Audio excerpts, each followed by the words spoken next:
Сәлеметсіздер, жол болғыш. Бүгін мен Жюль Верннің әлемді 80 күнде шарлау шығармасымен стоицизм философиясының ортақ идеясы тақырыпты сөйлескім келіп тұр. Бұл видеоны шамамен мен 5-ші рет жазып жатырмын. Шаршап кеттім, шыны керек, өйткені мен бұл видеоның идеясын өзім мәтін түрінде жазып дайындап қойған болатынмын. Сол идея миыма келген кезде оқып бітірген соң осы кітапты сол идеяға сай боламын деп бұл видео дәл мен ойдағымдай шығып жатпағандықтан бір 5-ші рет түсіріп жатырмын.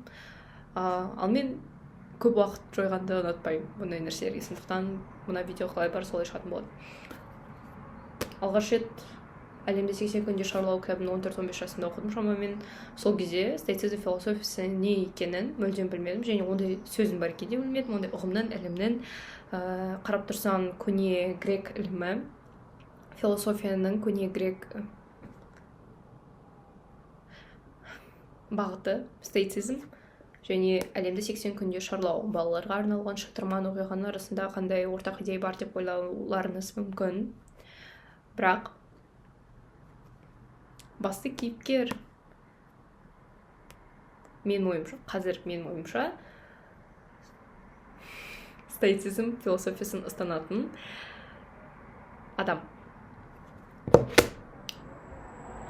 Бұл шытырман оқиға болғандықтан балаларға арналған.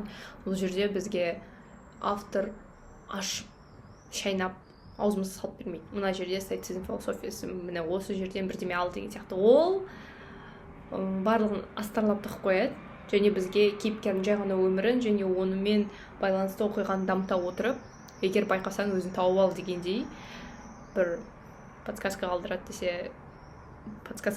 десем қателеспеймін. Жалпы оқиға бізде басты кейіпкердің саяхатқа аттануынан емес, оның күнделікті өмірін сипаттаудан басталады.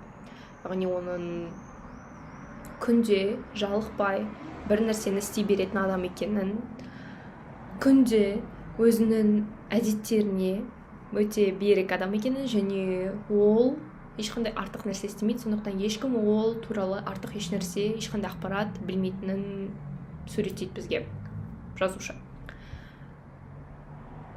Осы жерде бұл кейіпкердің бір стоицизм философиясына қатысы бар екенін түсінуге болатын еді, бірақ 14-15 жаста ондай стоицизм философиясы мүлдем стоицизм деген не екенін білмейтін болғандықтан, бірақ жай ғана оның басты кейіпкерінің бір нақты қасиеттері ұнағандықтан өзіме ең жақсы көретін кітаптардың бірі болды. Сөйтіп қайтадан қазір оқып көрген кезде маған стоицизм философиясы өте қатты ұнайды.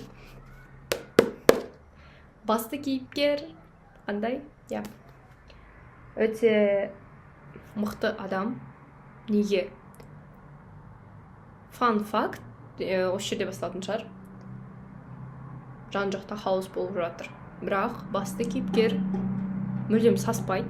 Қандай байсалды мінезбен жүрді, дәл сол мінезбен жүріп, бүкіл алдында кездескен, білмеймін, бір жай адам үшін, ондай өмірлік қағидаты жоқ адам үшін проблема болып көретін затты проблема ретінде емес, сол проблема оның жоспарына кіріп тұрғандай қабылдайды. Және ол шынымен оның жоспарына кіріп тұрғандай. Стоицизм философиясына дейін маған ұнайтын бір нәрсе, ол уақытында қайда болу керек, сол жерде болуы. Ертеде келмеуі, кеште келмеуі. Дәл уақытында. Мен ойымша бізге ұлт ретінде өте жетіспейтін қасиеттердің бірі. Өйткені біз керісінше өзімізге бір клишені, қазақтар кешігеді, әрқашан кешігеді деген сияқты осындай нәрсені ұстанып алып, тойға кем дегенде 2 сағаттан кейін, шақырған уақыттан 2 сағат асқаннан кейін барамыз. Және ол өте жаман нәрсе. Өйткені қазір 21 ғасырда ешкімнің артық бір іс-әрекет істеуге, тіпті сөйлесуге артық уақыты жоқ. Және қазір әлі күнге дейін адамдар не өзінің, не біреудің уақытын үнемдемейді, сыйламайды, ешқандай құрмет көрсетпейді. Ал кем дегенде кейіпкердің осы бір жақсы қасиетін алатын болсақ, уақытында келу, уақытында кету. Қашан келу және қашан кету екенін білу ең жақсы қасиеттердің бірі деп ойлаймын. Ал енді қайтадан біздің стоицизм философиясына оралатын болсақ. Яғни стоицизм философиясы дегеніміз не? Алдын ала өмірдің бізге беріп қалуы мүмкін кездейсоқ кез келген оқиғасы сыйлықтарын алдын ала қабылдау және адам ретінде біздің қолымыздан тек қана дәл қазір осы сәттегі ресурстарды қолданып алға қадам жасау ғана келеді, және біздің сол болып жатқан ситуацияға көзқарасымызды өзгертуге және дамытуға деген мүмкіндігіміз бар. Одан басқа ешқандай мүмкіндігі жоқ. Болған зат болады, оны өзгерте алмайсың, артқа уақытты шегере алмайсың, болашақты көретін көріпкел емессің, сондықтан не қалады? Жай ғана қабылдау.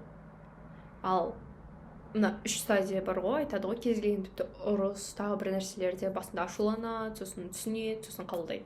Осы ашулану, түсіну, сіз алдын ала бүкіл затты қабылдап тастасаң, яғни ашуланбай, оған түсінуге көп уақыт жоймай, әр проблема бірдеме пайда болған сайын жай ғана алдын ала өмірде кез келген нәрсе бола алады дегенді қабылдап алсақ болды. Меніңше рахаттанып өмір сүреміз.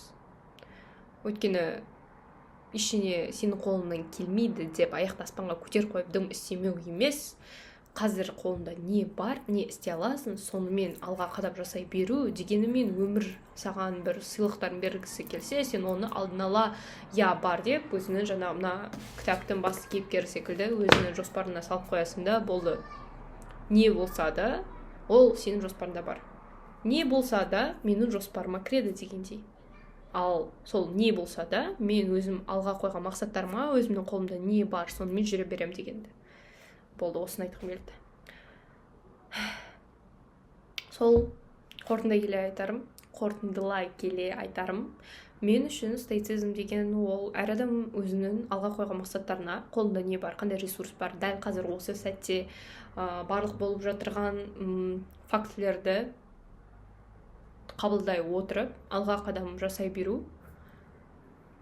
Өмірдің кездейсоқ бізге берген керемет сыйлықтарынан демотивацияға ұшырамау, ондай сөз бар ма? Әйтеуір шабытты жоғалтпау. Сондықтан видеоны қорытындылай келе мына суретті қойғым келіп тұр. Мына жерге girl, whatever деген сау болыңдар.